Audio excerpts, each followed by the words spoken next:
Hello दोस्तों, स्वागत है आपका हमारे यूट्यूब चैनल देवभूमि स्टडी पॉइंट में। दोस्तों, इससे पहले मैं आपको करंट अफेयर्स की एक वीडियो दे चुका हूं। अगर आपने वह वीडियो नहीं देखी है तो आप वह वीडियो जाकर के देख लें। मैं डिस्क्रिप्शन बॉक्स में उसका लिंक दे दूंगा दोस्तों। और आज की यह वीडियो, इसमें फिर से आपको 50 से 51 प्रश्नों का संग्रह मिलेगा दोस्तों, जो कि काफ़ी ज़्यादा चुने हुए महत्वपूर्ण प्रश्न करंट अफेयर्स के हैं। दोस्तों, आप सभी लोग इन प्रश्नों से अपनी तैयारी को परख लें तथा आपका ज़्यादा समय ना खराब करते हुए वीडियो को प्रारंभ करते हैं। आज का आपका पहला प्रश्न है, उत्तराखंड भूकंप अलर्ट ऐप लॉन्च करने वाला कौन सा राज्य बना है? तो दोस्तों, याद रखना कि उत्तराखंड भूकंप अलर्ट ऐप लॉन्च करने वाला पहला राज्य बना है और यह 4 अगस्त 2021 से इस ऐप की शुरुआत हुई थी।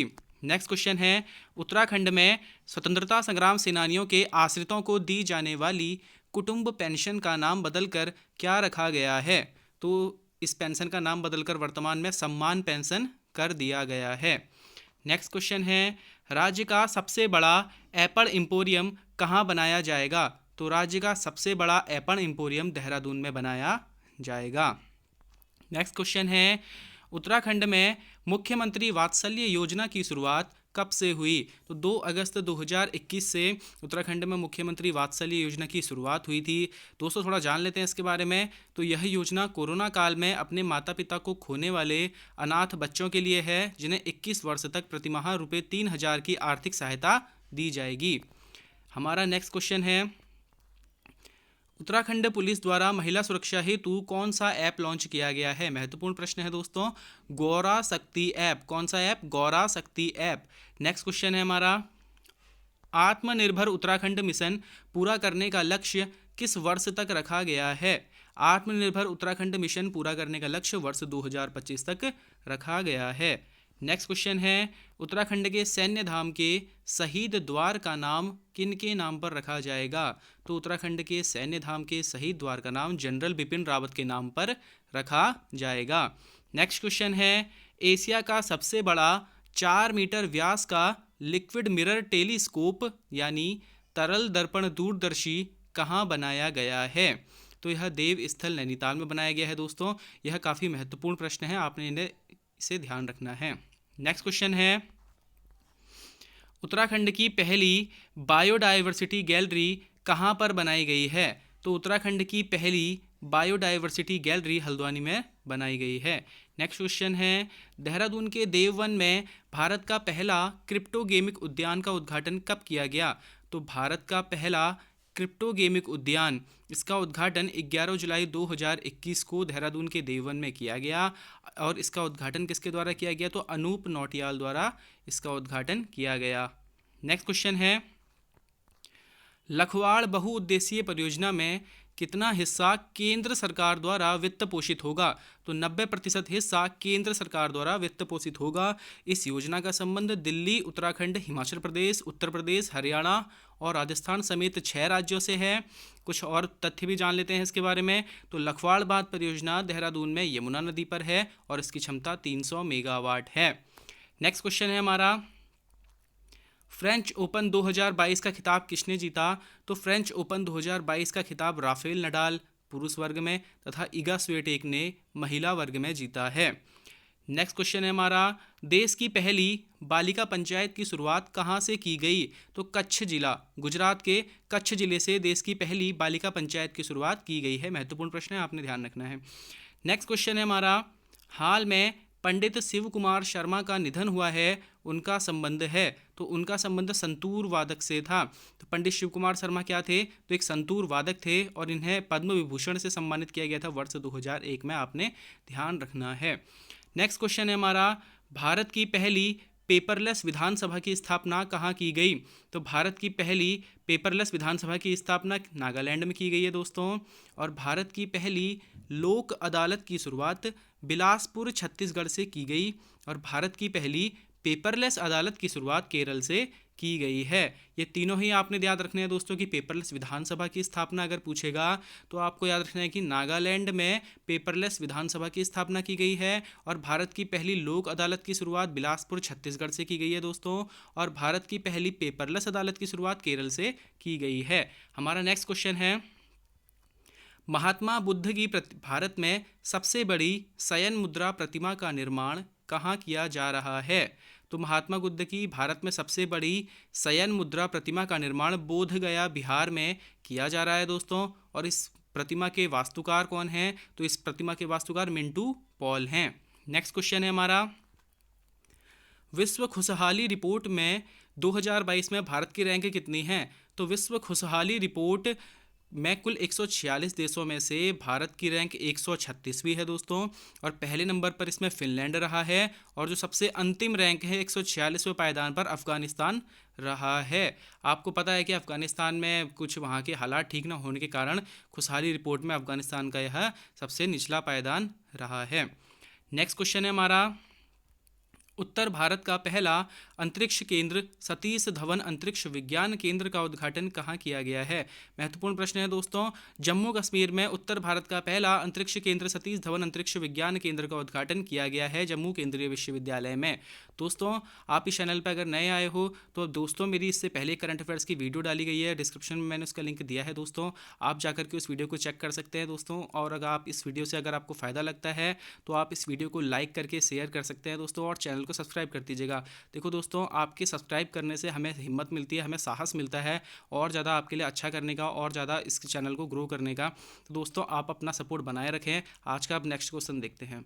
नेक्स्ट क्वेश्चन है हमारा, रक्षा अनुसंधान एवं विकास संगठन DRDO defence research and development organisation का नया अध्यक्ष किसे नियुक्त किया गया है? तो डॉक्टर समीर वी कामत को DRDO का नया अध्यक्ष नियुक्त किया गया है दोस्तों। अगर कुछ अन्य तथ्य पूछ लिए जाए तो DRDO की स्थापना 1958 में हुई थी, और 1 जनवरी 2023 को DRDO ने अपना 65वां स्थापना दिवस मनाया था। तो 1 जनवरी 2023 में DRDO ने अपना 65वां स्थापना दिवस मनाया था, और इसकी स्थापना 1958 में हुई थी। नेक्स्ट क्वेश्चन है हमारा, भारतीय ओलंपिक संघ का अध्यक्ष किसे बनाया गया है? तो PT उषा को भारतीय ओलंपिक संघ का अध्यक्ष बनाया गया है दोस्तों। यह भारतीय ओलंपिक संघ की पहली महिला अध्यक्ष हैं। और इसी के साथ आपको एक तथ्य और याद रखना है कि BCCI के नए अध्यक्ष बनाए गए हैं दोस्तों रॉजर बिन्नी। BCCI के नए अध्यक्ष रॉजर बिन्नी किसके स्थान पर आए? तो सौरव गांगुली के स्थान पर यह आए हैं। नेक्स्ट क्वेश्चन है हमारा, फीफा विश्व कप 2022 का खिताब किसने जीता? फीफा विश्व कप 2022 का खिताब अर्जेंटीना ने जीता है, और इसकी उपविजेता कौन रही? तो फ्रांस इसमें उपविजेता टीम रही थी। इसका आयोजन किस कंट्री में हुआ था? तो कतर में इसका आयोजन किया गया था दोस्तों। फीफा विश्व कप 2022 के प्रमुख अवार्ड देख लेते हैं। तो इसमें गोल्डन बूट का अवार्ड दिया गया था काइलियन एम्बाप्पे को, जो कि फ्रांस से हैं। और इसी के अलावा गोल्डन बॉल दिया गया था लियोनेल मेसी को, जो कि अर्जेंटीना के हैं। और गोल्डन ग्लव्स दिया गया था एमिलियानो मार्टिनेज को। दोस्तों आपने यह तीनों ही अवार्ड याद रखने हैं, आपके एग्ज़ाम से संबंधित इसमें से प्रश्न बन सकते हैं, ठीक है। तो आप लोगों ने इन तीनों ही अवार्ड को याद रखना है। नेक्स्ट क्वेश्चन है हमारा, देश का पहला आयुर्वेद कैंसर संस्थान कहाँ पर स्थापित किया जाएगा? तो देश का पहला आयुर्वेद कैंसर संस्थान हरिद्वार के गुरुकुल कांगड़ी में स्थापित किया जाएगा। नेक्स्ट क्वेश्चन है, उत्तराखंड के देवेंद्र मेवाड़ी को साहित्य अकादमी का बाल साहित्य पुरस्कार प्राप्त हुआ है, वह किस जिले से संबंधित हैं? तो उत्तराखंड के देवेंद्र मेवाड़ी को आप लोगों ने याद रखना है दोस्तों कि उत्तराखंड के देवेंद्र मेवाड़ी को साहित्य अकादमी का बाल साहित्य पुरस्कार प्राप्त हुआ है, वह नैनीताल जिले से संबंधित हैं। और इन्हें यह बाल साहित्य पुरस्कार किस रचना के लिए दिया गया था? तो नाटक में विज्ञान रचना के लिए इन्हें यह पुरस्कार दिया गया था। एक चीज़ और याद रखनी है आपने दोस्तों कि मेरी यादों का पहाड़ इनका आत्मकथात्मक संस्मरण है। तो कभी प्रश्न बन सकता है कि मेरी यादों का पहाड़ आत्मकथात्मक संस्मरण किसका है? तो देवेंद्र मेवाड़ी, अभी हाईलाइटेड है, प्रश्न बन सकता है। नेक्स्ट क्वेश्चन है हमारा, उत्तराखंड का पहला लोक देवता म्यूजियम कहाँ बनाया गया? तो उत्तराखंड का पहला लोक देवता म्यूजियम सल्ट अल्मोड़ा में बनाया गया है। नेक्स्ट क्वेश्चन है, उत्तराखंड के किस स्थल से सिंधु घाटी सभ्यता काल से जुड़ी प्रतिमा मिली है? महत्वपूर्ण प्रश्न है दोस्तों, आप लोगों ने जरूर इसको ध्यान देना चाहिए कि सिंधु घाटी सभ्यता से जुड़ी प्रतिमा हमें उत्तरकाशी की यमुना घाटी से प्राप्त हुई है। नेक्स्ट क्वेश्चन है, उत्तराखंड की किस महिला को समाज सेवा के क्षेत्र में पद्मश्री पुरस्कार 2022 से नवाजा गया है? तो उत्तराखंड की बसंती देवी को समाज सेवा के क्षेत्र में पद्मश्री पुरस्कार 2022 से नवाजा गया है। और यही प्रश्न अगर पूछ लिया जाए कि कला के क्षेत्र में पद्मश्री 2022 किसको मिला? तो माधुरी बर्थवाल को कला के क्षेत्र में पद्मश्री 2022 पुरस्कार दिया गया है। नेक्स्ट क्वेश्चन है हमारा, उपभोक्ता मूल्य सूचकांक 2022 के अनुसार देश के सर्वाधिक महंगे राज्यों में उत्तराखंड का स्थान कौन सा है? तो उपभोक्ता मूल्य सूचकांक 2022 के अनुसार देश के सर्वाधिक महंगे राज्यों में उत्तराखंड का स्थान 8वां है दोस्तों, आप लोगों ने ध्यान देना है।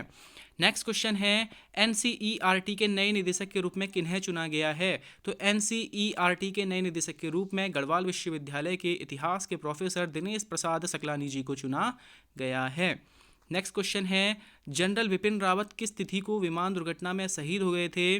तो 8 दिसंबर 2021 को जनरल विपिन रावत विमान दुर्घटना में शहीद हो गए थे दोस्तों। आप लोगों ने इस प्रश्न को याद जरूर रखना चाहिए दोस्तों, क्योंकि ये विपिन रावत से संबंधित प्रश्न जितने भी हैं आप लोग एक बार फिर से उनको देख करके जाइएगा। इससे अभी भी मुझे लगता है कि ये प्रश्न दोबारा कभी किसी एग्जाम में आपको देखने के लिए मिल सकता है कि वह किस तिथि को शहीद हुए थे या फिर सीडीएस के पद पर कब बैठे थे। तो जनरल विपिन रावत 8 दिसंबर 2021 को विमान दुर्घटना में शहीद हो गए थे और यह सीडीएस के पद पर 31 दिसंबर 2019 को नियुक्त किए गए थे। नेक्स्ट क्वेश्चन है हमारा, प्रथम उत्तराखंड विज्ञान शिक्षा प्रसार सम्मान 2022 से किसे सम्मानित किया गया है? तो प्रथम उत्तराखंड विज्ञान शिक्षा प्रसार सम्मान 2022 से नरेंद्र सिंह रौतेला को सम्मानित किया गया है। नेक्स्ट क्वेश्चन है हमारा, उत्तराखंड के किस संस्थान द्वारा मार्च 2022 में अपना 100वां स्थापना दिवस मनाया गया? तो ये महत्वपूर्ण प्रश्न है दोस्तों, आपने याद रखना है। तो राष्ट्रीय मिलिट्री कॉलेज के द्वारा, जो कि देहरादून में स्थित है, इसके द्वारा वर्ष 2022 में अपना 100वां स्थापना दिवस मनाया गया। इसकी जो स्थापना हुई थी दोस्तों वह 13 मार्च 1922 को हुई थी।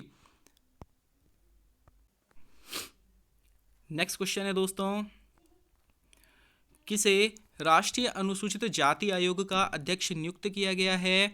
तो विजय सांपला को राष्ट्रीय अनुसूचित जाति आयोग का अध्यक्ष नियुक्त किया गया है दोस्तों। कुछ अन्य तथ्य हम जान लेते हैं इसके बारे में। तो राष्ट्रीय अनुसूचित जाति आयोग का गठन फरवरी 2004 में किया गया था। इससे पूर्व राष्ट्रीय अनुसूचित जाति एवं राष्ट्रीय अनुसूचित जनजाति आयोग एक साथ शामिल थे, जिन्हें वर्ष 1978 में बनाया गया था। कुछ और तथ्य देख लेते हैं। राष्ट्रीय अनुसूचित जाति आयोग की चर्चा किस आर्टिकल में है? यह प्रश्न आप लोगों का बन जाता है दोस्तों। तो राष्ट्रीय अनुसूचित जाति आयोग की चर्चा आर्टिकल 338 में है और राष्ट्रीय अनुसूचित जनजाति आयोग की चर्चा आर्टिकल 338 के ए में है। नेक्स्ट क्वेश्चन है हमारा, प्रख्यात कथाकार शेखर जोशी का संबंध किस जिले से है? देखो दोस्तों, आप सभी को पता होगा कि हमारे महान जो लेखक थे शेखर जोशी जी, उनका निधन हो गया था 4 अक्टूबर 2022 को। तो ये अभी हाईलाइटेड हैं। तो आप लोगों ने इनके बारे में जितने तथ्य हैं, जितनी इनकी रचनाएं हैं, उन सभी चीज़ों के बारे में आप इनकी ज़रूर पढ़ के जाना। प्रख्यात कथाकार शेखर जोशी का संबंध अल्मोड़ा के सोमेश्वर गाँव से है और इनका जो निधन हुआ था 4 अक्टूबर 2022 को 90 वर्ष की उम्र में हुआ था। नेक्स्ट क्वेश्चन है हमारा, दोस्तों आपको और भी चीज़ें याद रखनी है इनके बारे में कि शेखर जोशी की दाजू और कोसी का घटवार, ये 2 फेमस रचनाएं थी। तो आप लोगों ने इन दोनों रचनाओं के बारे में भी ध्यान रखना है। नेक्स्ट क्वेश्चन है हमारा, किसने राष्ट्रीय अल्पसंख्यक आयोग के अध्यक्ष के रूप में कार्यभार ग्रहण किया है? तो राष्ट्रीय अल्पसंख्यक आयोग के अध्यक्ष के रूप में इकबाल सिंह लालपुरा के द्वारा कार्यभार ग्रहण किया गया है दोस्तों। राष्ट्रीय अल्पसंख्यक आयोग की स्थापना कब हुई थी? अगर ये प्रश्न बना तो आपने ध्यान रखना है कि राष्ट्रीय अल्पसंख्यक आयोग की स्थापना वर्ष 1992 में की गई थी। नेक्स्ट क्वेश्चन है हमारा, सितंबर 2022 में हॉकी इंडिया के नए अध्यक्ष कौन चुने गए? तो सितंबर 2022 में हॉकी इंडिया के नए अध्यक्ष दिलीप टर्की चुने गए हैं दोस्तों। अगर अगला प्रश्न पूछा गया है कि अंतर्राष्ट्रीय हॉकी महासंघ FIH के नए अध्यक्ष कौन चुने गए हैं? तो मोहम्मद तैयद इकराम अंतर्राष्ट्रीय हॉकी महासंघ के नए अध्यक्ष चुने गए हैं। और अगर प्रश्न पूछा गया कि पुरुष हॉकी वर्ल्ड कप 2023 का आयोजन कहाँ किया गया था? तो आपने याद रखना है दोस्तों कि उड़ीसा भारत में किया गया था। नेक्स्ट क्वेश्चन है हमारा, किसे ग्लोबल पीस एम्बेसडर 2022 नामित किया गया है? तो बबीता सिंह, भारत की बबीता सिंह को ग्लोबल पीस एम्बेसडर 2022 नामित किया गया है। नेक्स्ट क्वेश्चन है दोस्तों, कांग्रेस के नए अध्यक्ष कौन बनाए गए हैं? तो मल्लिका अर्जुन खड़गे कांग्रेस के नए अध्यक्ष बनाए गए हैं। नेक्स्ट क्वेश्चन है हमारा, बोल्ट्जमैन पुरस्कार 2022 से किसे सम्मानित किया गया है? बहुत ही महत्वपूर्ण प्रश्न है दोस्तों।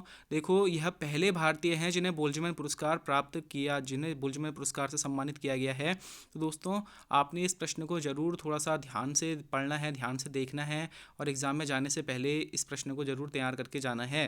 तो बोल्ट्जमैन पुरस्कार 2022 से दीपक धर को सम्मानित किया गया है दोस्तों। यह पहले भारतीय हैं जिन्हें यह पुरस्कार दिया गया है। यह पुरस्कार किस क्षेत्र में दिया जाता है? तो बोल्ट्जमैन पुरस्कार भौतिकी के क्षेत्र में सम्मानित किया जाने वाला पुरस्कार है दोस्तों। और दीपक धर यह पुरस्कार अमेरिकी वैज्ञानिक जॉन हॉपफील्ड के साथ संयुक्त रूप से प्राप्त करेंगे। नेक्स्ट क्वेश्चन है हमारा, दूसरा भारत नार्डिक शिखर सम्मेलन 2022 का आयोजन कहाँ किया गया? तो दूसरा भारत नार्डिक शिखर सम्मेलन 2022 का आयोजन कोपेनहेगन, डेनमार्क में किया गया। नेक्स्ट क्वेश्चन है हमारा, वैश्विक लैंगिक अंतराल सूचकांक 2022 ग्लोबल जेंडर गैप रिपोर्ट 2022 में भारत की कौन सी रैंक है? तो दोस्तों, वैश्विक लैंगिक अंतराल सूचकांक यानी ग्लोबल जेंडर गैप रिपोर्ट में कुल 146 देशों में से भारत की 135वीं रैंक रही है। और अगर पूछा गया कि ग्लोबल जेंडर गैप रिपोर्ट कौन जारी करता है, तो यह रिपोर्ट विश्व आर्थिक मंच जारी करता है। नेक्स्ट क्वेश्चन है हमारा, भारत के नए महान्यायवादी यानी अटॉर्नी जनरल कौन हैं? तो आर वेंकट रमणी भारत के नए महान्यायवादी अटॉर्नी जनरल बनाए गए हैं। 1 अक्टूबर 2022 से 3 वर्ष के लिए इन्हें भारत का महान्यायवादी बनाया गया है। और अगर प्रश्न आया कि आर वेंकट रमणी भारत के किस क्रम के महान्यायवादी हैं, तो यह भारत के 16वें क्रम के महान्यायवादी हैं। अगर प्रश्न बना कि भारत के प्रथम महान्यायवादी कौन थे, तो एम सीतलवाड़ जी भारत के प्रथम महान्यायवादी थे। और महान्यायवादी के तौर पर सबसे लंबा कार्यकाल भी एम सीतलवाड़ जी का ही था। आपने यह सभी फैक्ट याद रखने हैं दोस्तों। नेक्स्ट क्वेश्चन है हमारा, किसे व्यक्तिगत रूप से सुभाष चंद्र बोस आपदा प्रबंधन पुरस्कार 2022 से सम्मानित किया गया है? तो विनोद कुमार को व्यक्तिगत रूप से सुभाष चंद्र बोस आपदा प्रबंधन पुरस्कार 2022 से सम्मानित किया गया है। नेक्स्ट क्वेश्चन है हमारा, यूरोप का सबसे बड़ा परमाणु संयंत्र ज़पोरिजिया किस देश में स्थित है? तो ये आपने याद रखना है दोस्तों कि यूरोप का सबसे बड़ा परमाणु संयंत्र ज़पोरिजिया यूक्रेन में स्थित है। और यूक्रेन अभी हाईलाइटेड है रूस के हमले के बाद से, तो दोस्तों आपने इसे जरूर ध्यान रखना चाहिए। नेक्स्ट क्वेश्चन है हमारा, बाल विवाह को रोकने हेतु अलीवा पहल की शुरुआत किस राज्य द्वारा की गई? तो बाल विवाह को रोकने हेतु अलीवा पहल की शुरुआत उड़ीसा राज्य के द्वारा की गई है। दोस्तों, आपके लिए यह कंटेंट मैंने काफ़ी ज़्यादा ढूंढ करके लगभग मतलब काफ़ी सारे क्वेश्चनों को सर्च करके जो आपके महत्वपूर्ण प्रश्न हो सकते हैं उसको मैं लेकर के आया हूँ दोस्तों। आप वीडियो को लाइक करके शेयर कर दीजिएगा दोस्तों, और अपना सब्सक्राइब बटन ज़रूर दबा दीजिएगा, क्योंकि दोस्तों सब्सक्राइब करके हमें जो हिम्मत मिलती है, हमें जो ताकत मिलती है, उससे हम काफ़ी ज़्यादा इंस्पायर होते हैं, काफ़ी ज़्यादा हमें आगे भी कुछ अच्छा करने का थोड़ा सा एक मोटिवेशन टाइप का मिलता है। तो दोस्तों आप अपना ज़रूर ये सब्सक्राइब बटन दबाइएगा और अपना सहयोग हमें दीजिएगा। नेक्स्ट क्वेश्चन है दोस्तों, 57वें ज्ञानपीठ पुरस्कार 2022 से किसे सम्मानित किया गया है? तो 57वें ज्ञानपीठ पुरस्कार 2022 से दामोदर मौजा को सम्मानित किया गया है दोस्तों। और 56वां ज्ञानपीठ पुरस्कार नीलमणि फुफड़ को मिला था। नेक्स्ट क्वेश्चन है, एशिया के सबसे बड़े बायो सीएनजी संयंत्र का उद्घाटन कहाँ किया गया? तो एशिया के सबसे बड़े बायो सीएनजी संयंत्र का उद्घाटन इंदौर मध्य प्रदेश में किया गया है, और इसका उद्घाटन पीएम मोदी द्वारा किया गया है। नेक्स्ट क्वेश्चन है, देश का पहला सौर ऊर्जा संचालित गांव किसे घोषित किया गया है? इंपोर्टेंट प्रश्न है दोस्तों। तो देश का पहला सौर ऊर्जा संचालित गांव मोटेरा गांव गुजरात को घोषित किया गया है। नेक्स्ट क्वेश्चन है हमारा, गणतंत्र दिवस परेड 2023 के लिए मुख्य अतिथि किसे आमंत्रित किया गया है? तो मिस्र के राष्ट्रपति अब्देल फतेह को गणतंत्र दिवस परेड 2023 के लिए मुख्य अतिथि निमंत्रित किया गया है। नेक्स्ट क्वेश्चन है हमारा, भारत का सबसे ऊंचा रेलवे ब्रिज किस नदी पर बनाया गया है? तो भारत का सबसे ऊंचा रेलवे ब्रिज चिनाब नदी पर बनाया गया है दोस्तों। और अगर पूछा जाए कि चिनाब नदी का प्राचीन नाम क्या है, तो चिनाब नदी का प्राचीन नाम आस्किनी है। नेक्स्ट क्वेश्चन है हमारा, हाल ही में 8 चीतों को नामीबिया से किस राष्ट्रीय उद्यान में लाया गया? तो कूनो राष्ट्रीय उद्यान जो कि मध्य प्रदेश में है। और यह लाया कब गया था? तो सितंबर 2022 को इन्हें लाया गया था। दोस्तों, यह फॉरेस्ट गार्ड एग्जाम के लिए आपका काफ़ी महत्वपूर्ण प्रश्न हो सकता है कि किस राष्ट्रीय उद्यान में 8 चीतों को लाया गया है नामीबिया से। तो आपने याद रखना है कि कूनो राष्ट्रीय उद्यान। ठीक है दोस्तों, कूनो राष्ट्रीय उद्यान हाईलाइटेड हो चुका है, तो आपने इसको जरूर पढ़ के जाना चाहिए, जरूर ध्यान देना इस पर। और सितंबर 2022 को 8 चीतों को नामीबिया से कूनो राष्ट्रीय उद्यान यानी कि जो कि मध्य प्रदेश में है, इसमें लाया गया है। नेक्स्ट क्वेश्चन है हमारा, और आज का अंतिम प्रश्न होगा दोस्तों, भारत में 5G सेवा की शुरुआत कब से की गई है? तो 1 अक्टूबर 2022 से भारत में 5G सेवा की शुरुआत की गई है दोस्तों। यह बहुत ही महत्वपूर्ण प्रश्न था और इसी के साथ आज के आपके टोटल यह प्रश्न समाप्त होते हैं दोस्तों। आपका बहुत बहुत धन्यवाद जिन्होंने यह पूरी वीडियो देखी है। दोस्तों, आप वीडियो में अगर अंत तक बने हैं तो वीडियो को लाइक करके शेयर कर दीजिएगा दोस्तों, और चैनल को सब्सक्राइब कर दीजिएगा। अपने चाहने वालों, अपने भाई बहनों, अपने दोस्तों, यार मित्रों, भाई बंधुओं तक यह वीडियो को पहुंचाइएगा दोस्तों। आगे भी मैं आपके लिए इसी प्रकार के कंटेंट लेके आते रहूँगा दोस्तों। और आगे आपको हिंदी की डिटेल क्लास, उत्तराखंड की डिटेल क्लास और जीके जीएस के इंपॉर्टेंट टॉपिक पे वीडियो आएगा दोस्तों। और इससे पहले जो मैंने आपको करंट अफेयर्स की वीडियो दी थी, अगर आपने वह नहीं देखी है तो मैं डिस्क्रिप्शन बॉक्स में उसका लिंक दे दे रहा हूँ दोस्तों, आप वहाँ जा करके उस वीडियो को देख सकते हैं। धन्यवाद दोस्तों। आप मैं उम्मीद करता हूँ कि आप सभी अपनी पढ़ाई खूब अच्छे से करेंगे, आप सभी अपना एग्ज़ाम आराम से निकाल लेंगे दोस्तों। अपनी पढ़ाई करते रहिए, बिल्कुल ढील मत दीजिए। धन्यवाद दोस्तों।